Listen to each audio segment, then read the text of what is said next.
Taglia, Vado? vai! Vado?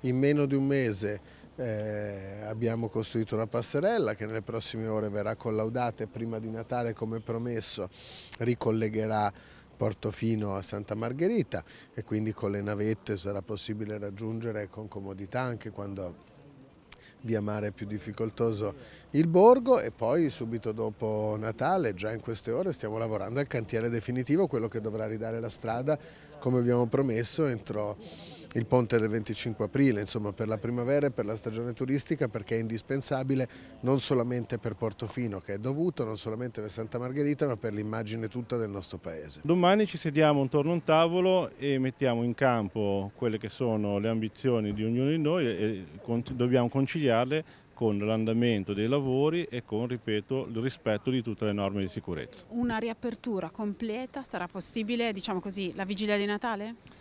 La riapertura completa sarà possibile anche prima, ma sarà regolamentata per esigenze di cantiere. Quindi ci saranno delle lavorazioni che potrebbero incidere sul transito dei pedoni, perché noi dobbiamo garantire prima di tutto la sicurezza, quindi ci potrebbero essere delle fasi, dei giorni in cui la passerella viene chiusa in alcune ore per consentire appunto l'andamento del cantiere. La strada per Pasqua resta un obiettivo credibile? Assolutamente sì. Ci crediamo, siamo una squadra che ha dimostrato già nell'emergenza di saper lavorare e sicuramente se avremo l'aiuto del tempo, quello che è la cosa fondamentale, la strada sarà sicuramente pronta per Pasqua, per fare una grande stagione turistica per il Tigullio, che se lo merita dopo tutto quello che è successo in questo periodo. Preoccupato per il cantiere invece a San Michele di Pagana, che riguarda Rapallo, ma ovviamente l'imbocco per Santa Margherita Ligure?